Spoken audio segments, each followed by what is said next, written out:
memasuki satu dalam bidang pinjaman kredit selama setahun. Okey. Jadi terima kasih Kak Azhar. Jadi hari ini kami nak buat 3 soalan. Okey. Soalan yang pertama adalah, apakah peraturan mudah yang diperkenankan kepada kanak-kanak? Peraturan setiap kanak-kanak memerlukan peraturan bagi mendisiplinkan dia lah.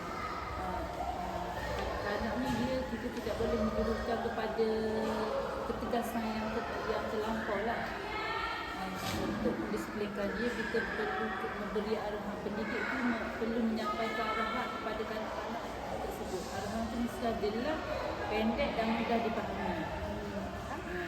Selain itu, kita menggalakkan kanak-kanak untuk kongsi bagi menjadikan diri dalam perkembangan sosial dia lah. Kongsi itu dari segi berkongsi permainan, berkongsi tempat duduk ke apa ke. Lepas tu dia selain itu kita menggalakkan dia mengikut giliran. Mengikut giliran ni untuk bercakap kita perlukan budak-budak tu perlu mengikut giliran. Tak boleh lah macam penonton kawan ni cakap dia bercakap. Kita sebagai pendidik kita menerapkan situ kenapa kita perlu ikut giliran.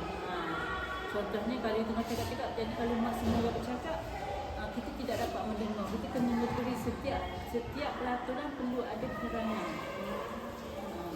Selain daripada itu, kita menggalakkan kanak-kanak menyimpan semula. Apabila kita memberi permainan, kita menggalakkan kanak-kanak menyimpan semula permainan yang digunakan itu. Kebanyakan peraturan-peraturan itu akan menjuru kepada sasiah dia lah. Lepas tu, galakkan dia menggunakan perkataan yang sopan. Lepas tu, semasa bermain, dia tidak boleh menunggu kawan dia atau menolak kawan dia semasa berjalan atau semasa pergi mana-mana.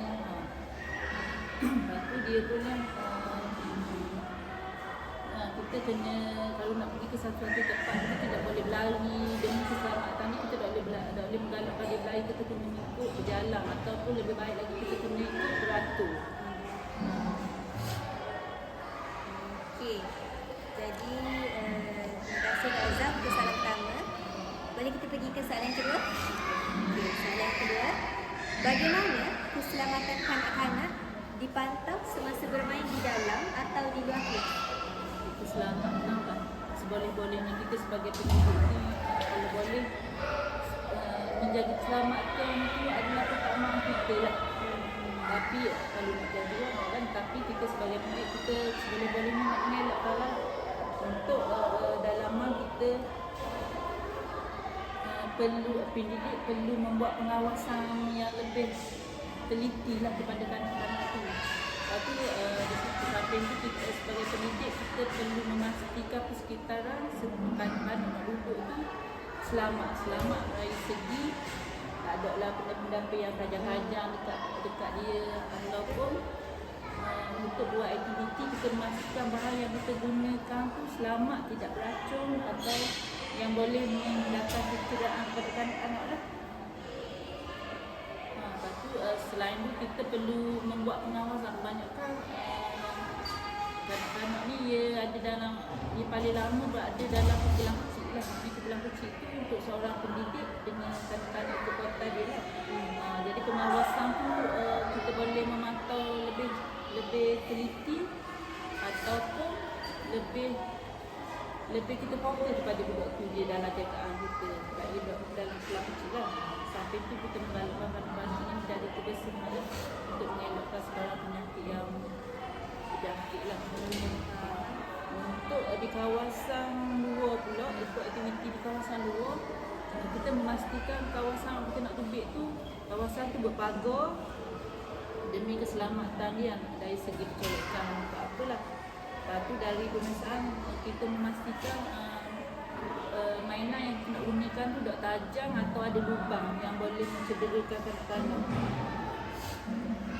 Lepas tu seterusnya kita membuat pemantauan lebih teliti kerana untuk aktiviti luar risiko kecederaan lebih tinggi.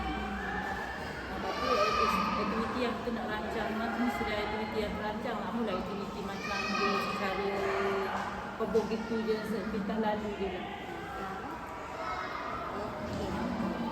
Soalan terakhir adalah apakah langkah yang diambil sekiranya terdapat kanak-kanak yang tidak dapat mengikuti aktiviti? Okay, langkah-langkah yang perlu sebagai pendidik yang perlu belajar ni untuk memberi galakkan kanak-kanak kita memastikan aktiviti yang kita jalankan pun sesuai dengan tahap umur kanak-kanak tu.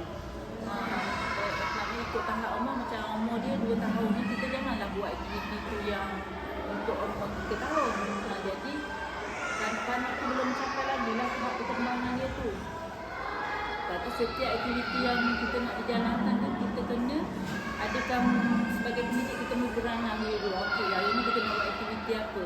Tentang bagaimana perjalanan aktiviti itu. Di samping itu pendidik pula membuat demonstrasi lah atau tunjuk cara bagaimana nak melakukan aktiviti seperti nak menapak bagaimana menapak ni, cara menapak ni.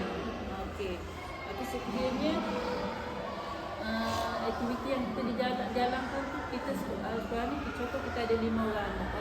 Yang boleh ikut lapor-lapor kita tu 3 orang, yang 2 orang lagi. Jadi sebagai pendidik kita kena ada perlu ada lapor untuk memastikan aktiviti ni semua kanak-kanak tercapai. Jadi sebagai pendidik kita tak boleh guna kontingensi yang tertinggi, kita gunakan kontingensi yang rendah. Okey, macam dia untuk aktiviti kita menampak 2 tangga kan. Jadi untuk yang 2 orang ni tak boleh nampak, jadi kita kena downtown ke aktiviti 1 tangga saja.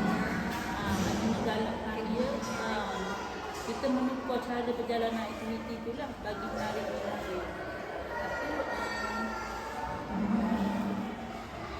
jadi macam selalulah dia budak-budak ni kadang-kadang dia untuk menaikkan semangat dia atau menunjukkan kita perlu ada sikap macam kita kena beri pujian dia atau beri galakkan dia.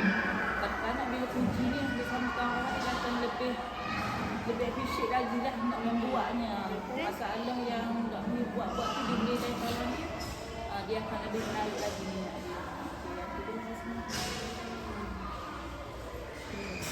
Okey.